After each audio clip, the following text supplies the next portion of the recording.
नमस्कार, मी श्रीकांत उमरीकर. आपण पाहतात अॅनालायझर न्यूज. लाईक करा, शेअर करा, सबस्क्राईब करा. अॅनालायझरचं ॲप डाउनलोड करा. हे जे गाणं आहे ते परत एकदा गाजते. सोनू तुझा माझ्यावर भरोसा नाही का. जयंत पाटलांनी देवेंद्र फडणवीसला ते विचारलं. पहिले तुम्ही तो व्हिडिओ बघा आणि त्याला मग जी प्रतिक्रिया प्रत्यक्ष उद्धव ठाकरेंना पण दिली तुम्ही ती दोन्ही बघा. माननीय शरद पवार साहेब आणि उद्धव ठाकरे साहेब यांचे दोन दोन वाक्यात तुम्ही वर्णन कसे कराल? एकाच वाक्यात करू? एक चालेल. वाईट वाटून घेऊ नका. तुम्हाला डिस्काउंट देतो. वाईट वाटून घेऊ नका. काही भरोसा नाही. दोघांचे वेगवेगळे दोघांचे या वाक्यामध्ये म्हणजे दोघांची वागण्याची पद्धत आली. काही भरोसा नाही. म्हणजे दोघांची वागण्याची पद्धत आली. काही भरोसा नाही. ते गाणं होतं ना, कुठलं गाणं होतं ते? माझ्यावर भरोसा नाही. जोरात बोला ना. माझ्यावर भरोसा नाही का असं गाणं होतं ते. सोनू तुला माझ्यावर भरोसा नाही का असं विचारत आहे ना. म्हणून नाही ते गाणं जे होतं मला वाटतं त्या गायिकेचा सत्कार सुद्धा तेव्हा देवेंद्र मुख्यमंत्री होते आणि वर्षावरती केला होता. सोनू मग तुझा माझ्यावर भरोसा नाही काय. काही भरोसा नाही. तुम्ही बघितलं शरद पवार आणि उद्धव ठाकरे दोन्हीच्या बाबतीमध्ये देवेंद्र फडणवीस असं म्हणतात की भरोसा नाही. आणि मग त्याला काहीतरी उत्तर द्यायचं म्हणून नेहमीच्या पांचट शैलीमध्ये उद्धव ठाकरे असं म्हणाले की मग त्यांना ते गाणं आठवलं. सोनू तुझा माझ्यावर भरोसा नाही का. नाही ना, तुमच्यावरती भरोसा ठेवावा असं काही नाही. सगळ्यांना वाटलं की हे जे 2019चं प्रकरण आहे चावून त्याचा चोथा झालेला आहे. त्यांनी कशी टांग मारली आणि तिकडे गेले. मी ते बाजूला ठेवतो. मी तुम्हाला 2014ची आठवण करून देतो. बरेच जण हा विषय विसरतात पण मी आवर्जून आठवण करून देतो. सेना भाजप यांची युती तेव्हा तुटली जागा वाटपावरून. भाजपला जास्त जागा हव्या होत्या आणि काहीतरी अगदी थोड्या जागेवरून ही वादावादी झाली. युती तुटली हे ठीक आहे. युती तुटली त्याचबरोबर तिकडे आघाडी पण तुटली. शरद पवार आणि काँग्रेसचं पण फाटलं, राष्ट्रवादीचं आणि काँग्रेसचं सुद्धा. आणि चारही पक्ष स्वतंत्र लढले.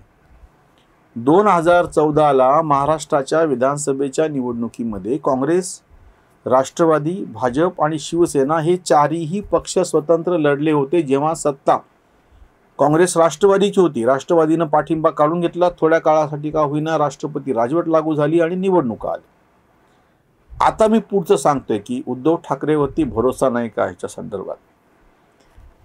निकाल लागले. 63 इतक्या मोठ्या जागा शिवसेनेच्या निवडून आलेल्या होत्या आणि भाजपचे 123 होते. आता मला एक साधं उत्तर द्या. त्यावेळेस उद्धव ठाकरे यांनी एकतर शिवसेनेनं भाजपशी जुळवून घेत जुना इतिहास पाहून, यापूर्वी तुम्ही एकत्र राज्य केलेलं आहे, यापूर्वी म्हणजे लोकसभा निवडणुकीपर्यंत तुमची युती होती, पहिल्यांदाच कटल्या कारणानं होईना युती तुटली, तुम्ही तुमचं स्वतंत्रपणे आजमावून बघितलं, चांगली गोष्ट आहे. तुम्हाला मोठ्या आकड्यानं आमदार निवडून आले म्हणजे एका अर्थाने दोघंही विभक्त लढल्याचा फायदाच झाला. मग अशा वेळी हा प्रत्यक्ष युती करून सत्ता स्वीकारायची आणि त्याचा उपयोग आपल्या पक्ष वाढीसाठी करून घ्यायचा. पण हे उद्धव ठाकरेंनी का नाही केलं? ह्याच्यामध्ये भाजप काय आणि कसा वागला आपण ते नंतर हिशोब करू त्याचा. उद्धव ठाकरेंनी बरं दुसरी गोष्ट, तेव्हा त्यांनी विरोधी पक्षात राहायचं ठरवलं. रामदास कदम विरोधी पक्ष नेते झाले. मग ते तरी काय नाही केलं कंटिन्यू. उद्धव ठाकरेंचा भरोसा नाही असं जे आता देवेंद्र फडणवीस म्हणतात ते त्यांच्यापुरता विषय नाहीये. एकूणच त्यांच्या राजकारणाचा भरोसा नाहीये. तुम्ही 2014ला असं ठरवलं होतं की आपल्याला भाजप बरोबर जायचं नाही, चांगली गोष्ट आहे. आपण विरोधी पक्षात बसायचं. ते अल्पमतातलं सरकार होतं. अजून तरी त्यांना अधिकृतरित्या कोणी पाठिंबा दिलेला नव्हता. राष्ट्रवादी काँग्रेसने बाहेरून पाठिंबा जाहीर केलेला होता. पण ते बाहेरून पाठिंब्याचं काय काही हे कळायला मार्ग नाही. सगळं अध्यात्मध्यात होतं. म्हैस पाण्यात असा जो आपल्याकडे शब्द आहे. आवाजी मतदानाने तेव्हाचा विश्वासदर्शक ठराव मंजूर झालेला होता. म्हणजे प्रत्यक्ष आकडा समोर आलेला नव्हता. त्यांनी सभात्याग केलेला होता राष्ट्रवादी काँग्रेसने. ह्या सगळ्या गोंधळामध्ये सरकार हे अल्पमतातलं होतं. जर तुम्ही विरोधी पक्षातले होता तर तुम्ही ठामपणे ती भूमिका घ्यायची. 3 महिन्याच्या आत हे त्यांच्या गळाला लागले, त्या सापळ्यात अडकले आणि त्यांनी त्यांच्याबरोबर सरकारमध्ये जायचा निर्णय घेतला. म्हणजे तुमचा भरोसा नाही म्हणतात ते हे. आता तेव्हा तुम्ही भाजपला टांग मारायचा प्रयत्न केला, त्यांचं अल्पमतातलं सरकार स्थापन झालं आता संधी अशी होती की बाकीचे विरोधी पक्ष एकत्र येतील आणि त्यांचं सरकार होऊ शकेल, कारण की यांच्याकडे तर बहुमत नव्हतं. बहुमताला 22 आमदार यांना कमी पडत होते. म्हणजे बाकीचे विरोधी पक्ष आणि म्हणजे जी नंतर महाविकास आघाडी स्थापन झाली ती तेव्हाच होऊ शकत होती ना 2014ला. तेव्हाच उद्धव ठाकरे मुख्यमंत्री होऊ शकत होते. पण तुम्ही त्या विरोधी त्यांनाही तुम्ही टांग मारली. म्हणजे ते म्हणणार की भरोसा नाही म्हणून. इकडं देवेंद्र फडणवीस म्हणणार भरोसा नाही आणि तिकडं काँग्रेस आणि राष्ट्रवादी म्हणणार भरोसा नाही का, असे ही अडचण. 2019 तर काय झालं काय बोलायची काही गरजच नाही.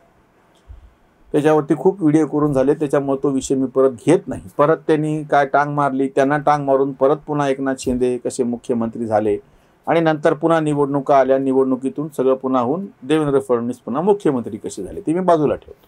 आता दुसरा मुद्दा, दोघांबद्दल म्हणलेले त्यांनी शरद पवार आणि ते भरोसा नाही का, मी जुनं नाही काढत. आता 2014ला विधानसभेची निवडणूक घोषित झाल्याच्या नंतर काँग्रेस आणि राष्ट्रवादींनी युती तोडायचं, आपल्या आघाडी तोडायचं कारण काय?